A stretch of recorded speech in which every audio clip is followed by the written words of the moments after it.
Góðan daginn. Gaman að fá að vera hérna með ykkur í dag og kynna eins fyrir ykkur kennitöluna, tilurð hennar, uppruna, forvera, tilgang, notkun og mögulega framtíð. En kennitalan skráningarbreyta í þjóðskrá og allir einstaklingar sem eru skráðir í þjóðskrá eru með kennitölu. Þjóðskrá grunnskrá ríkisins og ætlað að uppfylla þarfir þjóðfélagsins til þess að fá upplýsingar íbúa þess og auðkenningu þeirra og því miklir hagsmunir í húfi fyrir hið opinbera og samfélagið allt að skráin sé rétt og skapi þannig réttmætan grundvöll undir tiltekin réttindi og tilteknar skyldur borgaranna. Þjóðskráin var mynduð árið 1952 en upphaflegur tilgangur hennar var að stuðla að því annars vegar að enginn gjaldskyldur einstaklingur slippi við álagningu lögboðinna gjalda og hins vegar að tvísköttun manna ætti sér ekki stað. 16.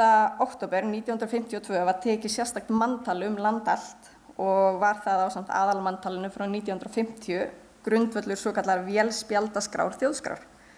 Og seint árið 1952 var lokið við að taka á gataspjöld alla einstaklinga í manntalinu og var þjóðskráin þar með til.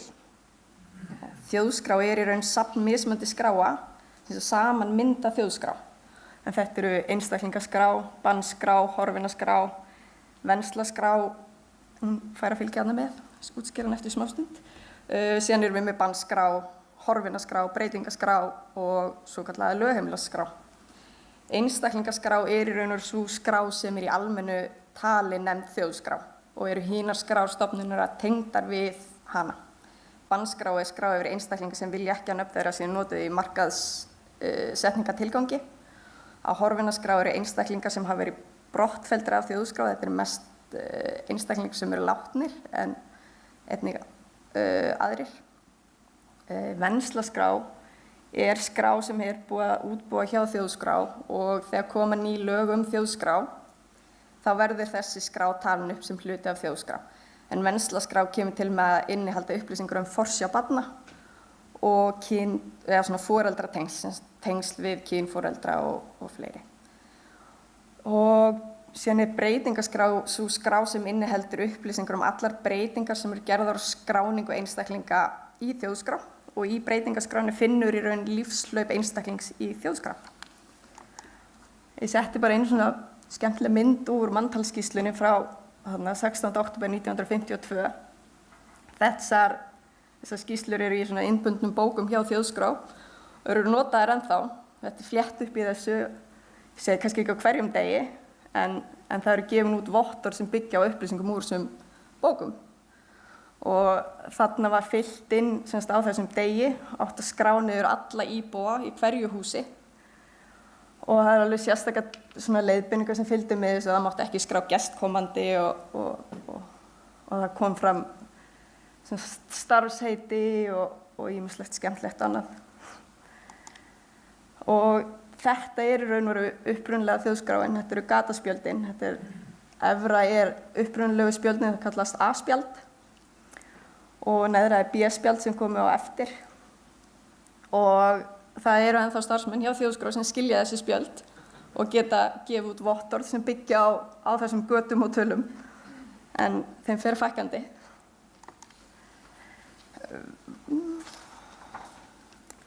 En forverar kennitölunar eru annars vegar fæðingarnúmer og svo nafnnúmeri.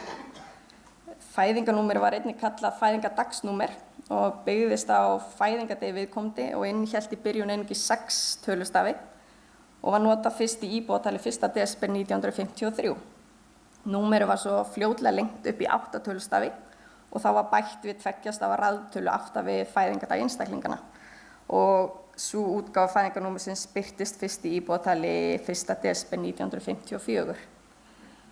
Á eftir fæðingarnúmerinu kom svo nafnnúmerið svokallaða. Nafnnúmerakerfi var tekið í notkun 1959 og það byggðist á því í hvaða röð nafn einstaklings birtist í stafrófinu. Þetta kerfi var tekið upp til að það væri hægt að raða nöfnum landsmanna í stafrófsröð. Og það voru einungis fornafn og eftirnafn sem voru notuð í nafnnúmerin, ekki seinna eiginnafn, eða það sem í daglegu tali kallað millinafn. Það fylgdi ekki með í þessu númeri. Og hvert nafn fékk svo úthlutað ákveðið mörgum nafnnúmerum sem átti að duga fyrir alla með viðkomandi nafn á komandi ári. En ástæðan á bak við nafnnúmerin var að á þessum tíma notaðist þjóðskrá við svona gataspjaldvél, eins og þið sáu, sem gat einungis lesið tölur en ekki bókstafi. Nafnnúmerið var upphaflega 7-stafa tala en 1964 var einni tölu bætt aftan við, svokallaði vartölu, sem var reiknuð út frá hinum 7 tölustofunum. Og árið 1965 voru gefin út nafnskírteini fyrir almenning sem innihéldu bæði nafnnúmer og fæðingarnúmer einstaklinga.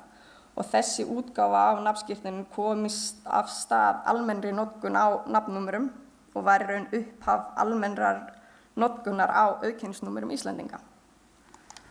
Ég fékk lánað eitt nafnskírteini frá 1987 útgefið og þar sjáum við fæðingarnúmerið og nafnnúmerið og síðan svona sýniseintak af nafnskírteinum sem ennþá gefin út í dag hjá Þjóðskrá Íslands og þar sjáum við að kennitalan núna komin í staðinn. En það kom fljótlega í ljós að nafnnúmerakerfi var ekki hentugt í notkun.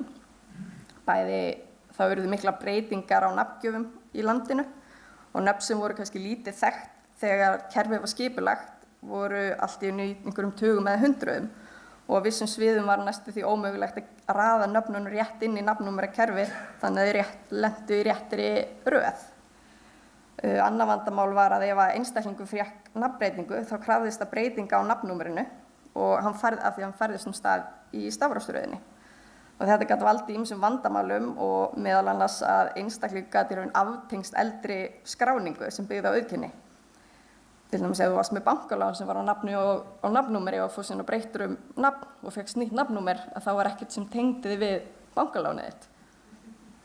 Hentugt.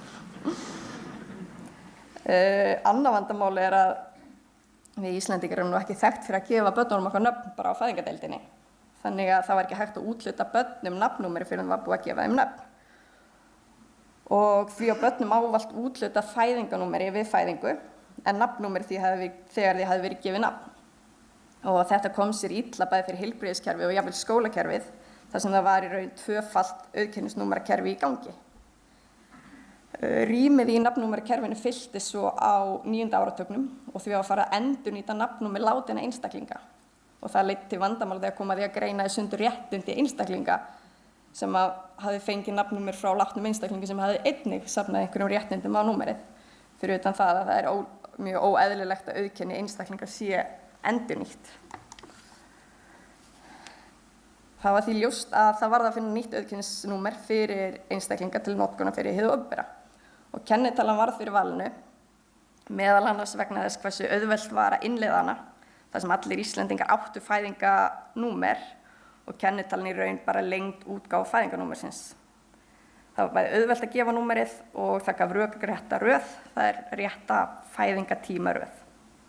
Það var byrjað að nota kennitöluna árið 1987, en fyrst í stað voru kennitöluna nafnnúmer notuð samhliða, en 1. janúar 1988 duttu nafnnúmerin út og kennitölur hafa verið notaðar síðan þá.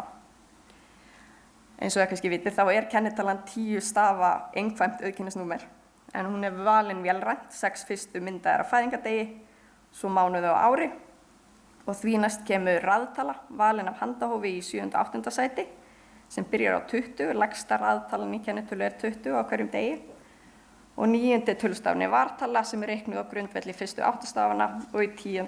sæti er aldartákn. Ekki virka hann. Það er annar flokkur kennitala sem Þjóðskrá Íslands gefur út, svo kallar kerfiskennitölur. En það var með ákvörðun Hagstofunnar sem að þá hélt Þjóðskrána að frá og með 1. desember 1987 væru gefnar út kennitölur fyrir einstaklinga sem ekki ættu heima á Þjóðskrá og var þannig komið á fót sérstakri skrá sem í daglegu tali nefnist utangarðsskrá. Í utangarðsskrá eru skráðir einstaklingar sem eiga rétt á að dvelja hér á landi án lögheimilisskráningar eða einstaklingar sem dvelja ekki hér á landi en þörf er að auðkenna í skrám opinberra aðila. Tilgangur skráningar á utangarðsskrá er einkum að tryggja að einstaklingar sem þörf er að auðkenna í opinberum kerfum séu auðkenndir á samræmdan hátt. En þetta geta til dæmis verið starfsmenn sendiráða sem búa hér á landi og samkvæmt lögum óheimilt að hafa lögheimili á Íslandi. Þetta geta verið stjórnarmenn í fyrirtækjum á Íslandi sem hafa jafnvel aldrei komið til landsins eða einstaklingar sem koma til starfa hér á landi í takmarkaðan tíma og uppfylla ekki skilyrði lögheimilisskráningar. Við útgáfu kerfiskennitölna hjá Þjóðskrá Íslands enn stuðst við óbirtar reglur frá 27. nóvember 1987 sem voru útgefnar af þáverandi hagstofustjóra tilgang utangarðskennitalna og umsóknarferlið, en tilgangur reglnanna samkvæmt orðanna hljóðan var að ná utan skráningu í utangarðsskrá þegar þörf væri fyrir hið opinbera að tryggja auðkenningu einstaklings í opinberum kerfum. En vandamáli við kerfiskennitölur eins og þær eru kallaðir í dag, það eru kennitölur einstaklinga á utangarðsskrá, að þær eru á engan hátt sýnilega aðgreinilegar frá kennitölum einstaklinga í þjóðskrá.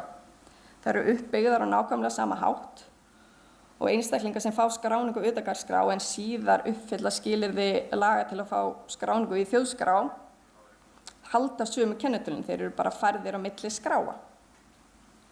Þannig að þetta getur valdið því að einstaklingar sem flytja hingað til lands, erlendir ríkisborgarar sem hafa ekki þekkingu á þessu kerfi, þeir kannski átta sig ekki á því að þeir eru ekki á svokallar réttindaskrá eins og þjóðskrá veitir engin réttindi fyrir einstaklingin. Og þetta hefur í mörgum tilfellum leitt til þess að einstaklingar eru að vinna hér á landi óafvitandi það að þeir hafa ekki gengið frá fullnægjandi skráningu í þjóðskrá, lenda sín í til dæmis vinnusleysi og komast að þeir eru ekki sjúkratryggðir. Og eina sem þeir segja bara ég var með kennitölu.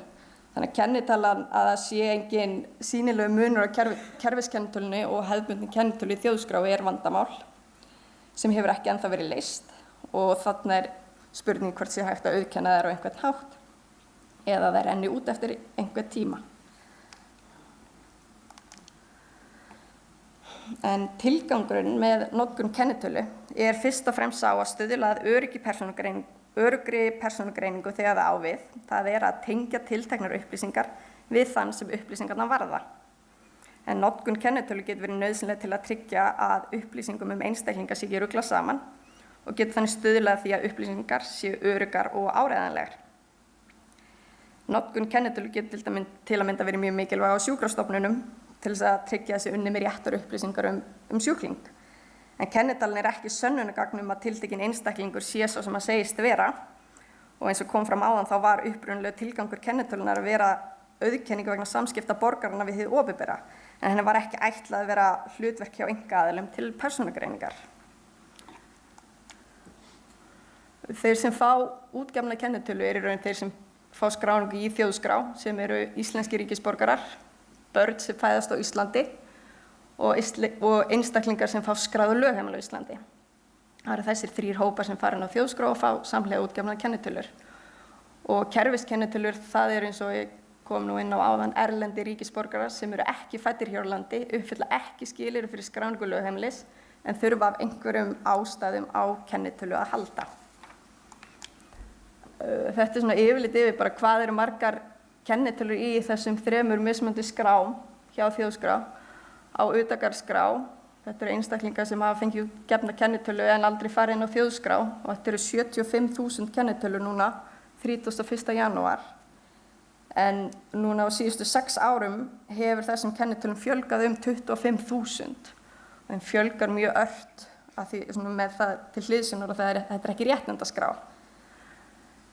Horfinaskrá skrá yfir einstaklingar sem hafa verið brottfelldir af þjóðskrá. Þetta eins og ég sagði mest allt látnir einstaklingar, þeir eru 107.000 og einn á einstaklingaskrá sem í daglegu tali nefnd þjóðskrá eru 460.000 einstaklingar. Þetta eru bæði einstaklingar með lögheimili í Íslandi og erlendis og bæði íslenski ríkisborgarar og erlendir ríkisborgarar.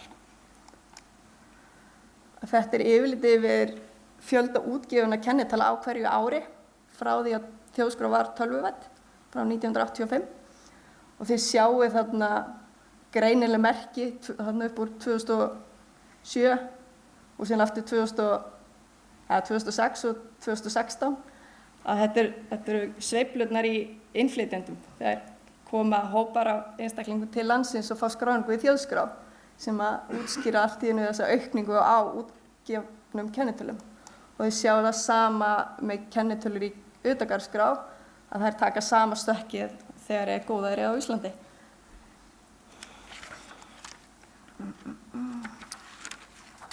Þjóðskrá gilda lög þjóðskrá og almannaskráningu frá árinu 1962 og hvergi er í þeim lögum né neinum öðrum lögum kveðið á útgáfu eða tilgang kennitölunar.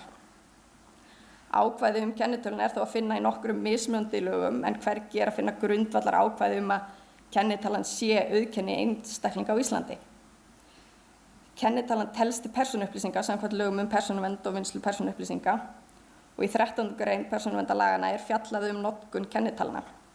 Og þar segir að notkun kennitölu sé heimil eigi hún sér málefnalegan tilgang og sé nauðsynleg til að tryggja örugga persónugreiningu. Og enn fremur kemur fram að persónuvernd geti bannað eða fyrirskipað notkun kennitölu.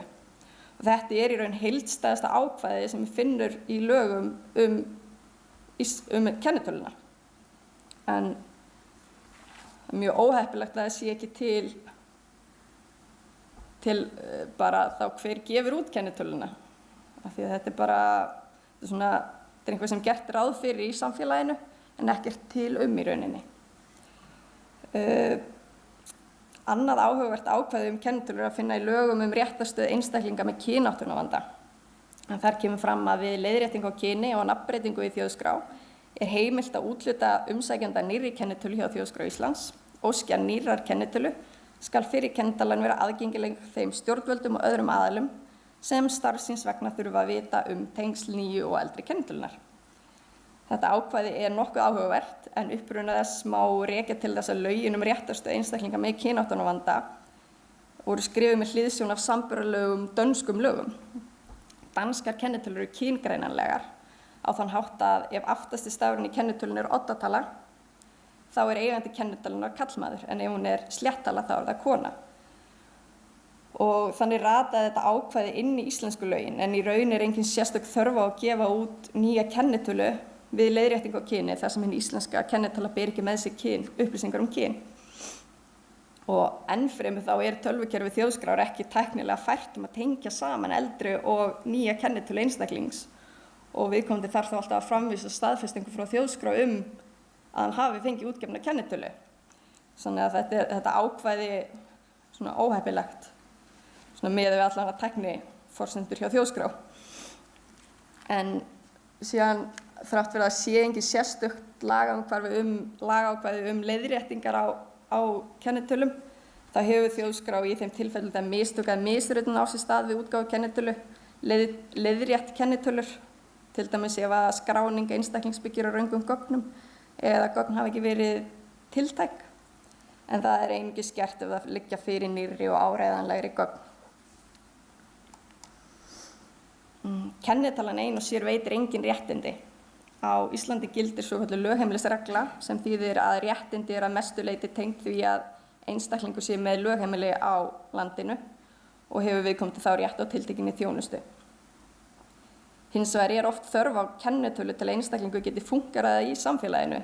Til dæmis þarf einstaklingur kennitölu til að greiða skatt af laununum sínum, sama hvort hann með lögheimili á landinu eða ekki, til að opna bankareikning og oft til þess að fá þjónustu hjá einkaaðilum. Og það er samt ekki kennitalan í eðli sínu sem veitir réttindin, en hún er oft hluti af því að geta nýtt réttindi hér á landi. Kennitölukerfi sem slíkt hefur í framkvæmd reynst vel, en það hefur lengi verið ádeila á kennitöluna að í henni felist persónuupplýsingar. Það er aldur einstaklings. Einstaklingar séu þannig í mörgum tilfellum þvingaðir til að gefa upp aldur sinn til að auðkenna sig án þess að nokkuð þörf sé að upplýsa aldur sinn. Og í löndum þar sem íbúafjöldi margar milljónir eins og í Bandaríkjunum og öðrum svona stórum ríkjum eru notað kennitölu sem veita enga persónuupplýsingar. En hins vegar má benda á að nágrannaríki okkar eins og Danmörk og Noregur notast við sams konar kennitölukerfi og í Danmörku er gengið ennþá lengra með því að tilgreina kyn einstaklings í kennitölunni. Árið 2004 var fjallað á Alþingi hvort breyta ætti kennitölunni á þann hátt að fæðingardagur einstaklinga birtist ekki í þeim. En í umsögn frá Persónuvernd vegna málsins kom hins vegar fram að stofnunin teldi að notkun fæðingardaga í kennitölunni væri ekki stærsti vandi kennitölunar sem slíkur, heldur sú staðreynd að notkun kennitölunar væri jafn mikil og raun og aðgangurinn að henni svo greiður. Uppfletting á einstaklingum í þjóðskrá og þar með kennitölum þeirra hefur í gegnum árin verið mjög aðgengilegt almenningi og lengi vel var opin uppfletti aðgangur að þjóðskrá á netinu og enn má nálgast slíka uppflettingu á heimabönkum einstaklinga. Þetta hefur verið gagnrýnt af persónuvernd, bæði aðgengi og dreifing kennitölunar í gegnum árin og árið 2004 var opnum aðgangi að þjóðskrá á netinu lokað og upplýsingar sem birtast í lokuðu uppfletti takmarkað. En það samt spurning hvort það sé yfir höfuð eðlilegt að einstaklingar geti flétt upp kennitölum annarra á svo einfaldan hátt og hvort það þurfi að ganga lengra í að vernda og takmarka aðgang að kennitölum einstaklinga. Með nýjum lögum þjóðskrá sem búið að vera að vinna í verður stefnt að því að móta reglur miðlun og notkun kennitölunar og annarra persónuupplýsinga í þjóðskrá. Það alveg ljóst að kennitölur eru notaðar óhóflega hér á landi og stóran vanda að ræða þar sem kennitölur eru persónuupplýsingar og notkun þeirra fellur undir persónuverndarlög. Og það þarf að verða ákveðin hugarfarsbreyting gagnvart kennitölunni og það þarf að gæta þess að vera ekki að krefjast þess að einstaklingar upplýsi kennitölu sína þegar nafn viðkomandi og jafnvel heimilisfang nægir til auðkenningar. Og það þarf einnig að horfa til þess við hönnun tölvukerfa að gera það ekki að forsendu notkuna þeirra að kennitala einstaklings sé skráð í kerfið. Og það verður ávallt að hafa í huga þau skilyrði sem lög setja notkun kennitalna að málefnalegan tilgang sé að ræða og notkunin sé nauðsynleg til að tryggja örugga persónugreiningu. Það hefur ítrekað verið úrskurðað að notkun kennitalna hafi ekki málefnalegan tilgang og Þjóðskrá Íslands verður oft vör við þessa kröfu samfélagsins að einstaklingar geti ekki fengið þjónustu nema að vera með kennitölu og þar sem þeir sem fá neitun þjónustu á þessum forsendum þá erlendir ríkisborgarar leita sjálfsögðu til stofnunar til að fá útgefna kennitölu til að fá einhver ákveðna þjónustu.